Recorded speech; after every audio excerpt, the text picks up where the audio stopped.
Questão 70 de O Livro dos Espíritos, parte 1 das Causas Primárias, capítulo 4 do Princípio Vital, a Vida e a Morte. Kardec pergunta aos espíritos que é feito da matéria e do espírito vital dos seres orgânicos quando estes morrem.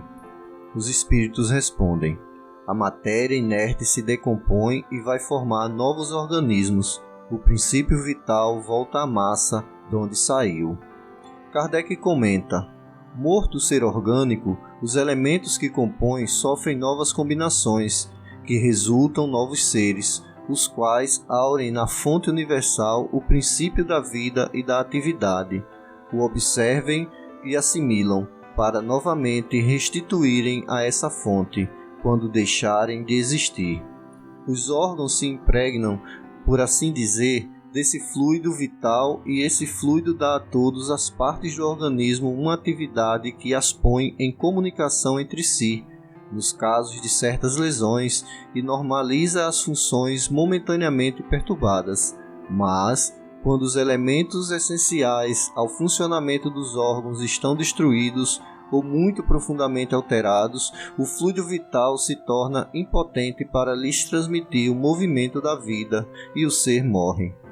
Mais ou menos necessariamente, os órgãos reagem uns sobre os outros, resultando essa ação recíproca da harmonia do conjunto por eles formado. Destruída que seja por uma causa qualquer, esta harmonia, o funcionamento deles cessa, como o movimento da máquina, cujas peças principais se desarranjem. É o que se verifica, por exemplo, com um relógio gasto pelo uso, ou que sofreu um choque por acidente, no qual a força motriz fica impotente para pô-lo de novo a andar. Num aparelho elétrico, temos imagem mais exata da vida e da morte. Esse aparelho, como todos os corpos da natureza, contém eletricidade em estado latente. Os fenômenos elétricos, porém, não se produzem senão quando o fluido é posto em atividade por uma causa especial. Poder-se-ia então dizer que o aparelho está vivo. Vindo a cessar a causa da atividade, cessa o fenômeno, o aparelho volta ao estado de inércia. Os corpos orgânicos são, assim, uma espécie de pilhas ou aparelhos elétricos, nos quais a atividade do fluido determina o fenômeno da vida. A cessação desta atividade causa a morte. A quantidade de fluido vital não é absoluta em todos os seres orgânicos, varia segundo as espécies e não é constante, quer em cada indivíduo, quer nos indivíduos de uma espécie. Alguns há que se acham, por assim dizer, saturados desse fluido, enquanto os outros o possuem em quantidade apenas suficiente. Daí, para alguns, vida mais ativa, mais tenaz e, de certo modo, superabundante. A quantidade de fluido vital se esgota, pode tornar-se insuficiente para a conservação da vida, se não for renovada pela absorção e assimilação das substâncias que o contêm. O fluido vital se transmite de um indivíduo a outro.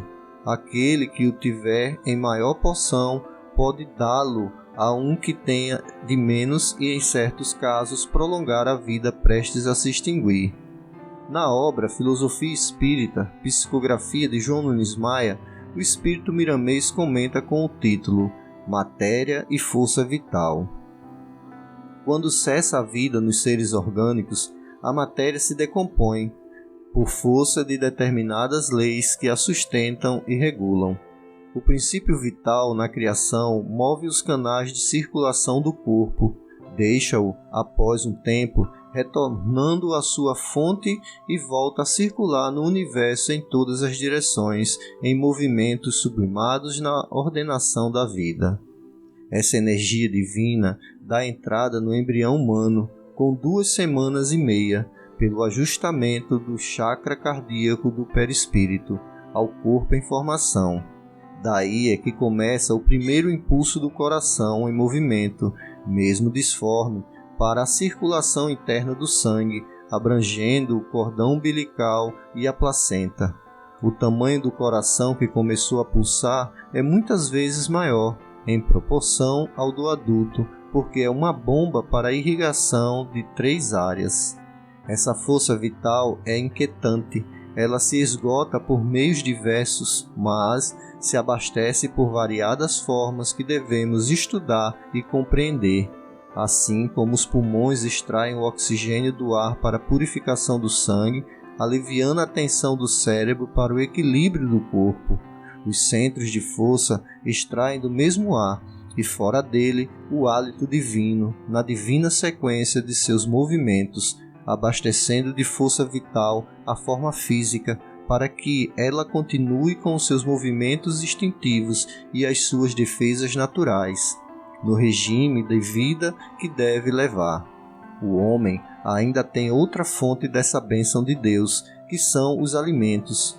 Eles, bem triturados, deixam escapar da sua estrutura intrínseca essa força poderosa que restaura quase todos os desequilíbrios físicos de órgãos por vezes em decadência, e ainda mais, a mente não deixa de ser um fator muito importante neste trabalho, quando ela é educada nos moldes que a ciência do Espírito estabelece, reforçado no Evangelho de Jesus. Compete a cada um de nós saber viver melhor. Nunca faltaram escolas de aprendizado, porém o que falta sempre é a boa vontade para aprender. O agente vital sensibiliza o corpo para que o espírito possa manejá-lo de acordo com as suas necessidades, assim como a eletricidade o faz com um aparelho, colocando-o em movimento sob a vigilância do homem. Para cada ser humano há uma cota de energia vital que pode ser diminuída ou aumentada de acordo com a capacidade de cada um.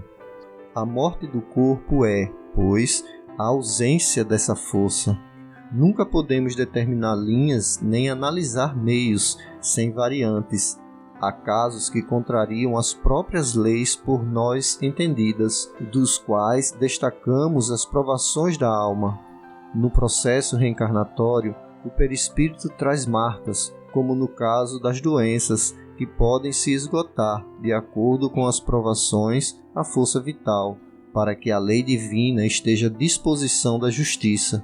E o reparo dessa energia, nesse caso, tomar-se-ia difícil, mas também nunca impossível, em se tratando do espírito dotado de muita boa vontade na conquista de si mesmo.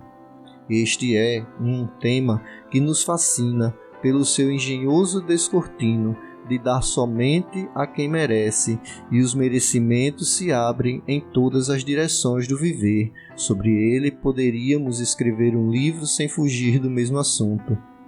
Na vida, nada se perde.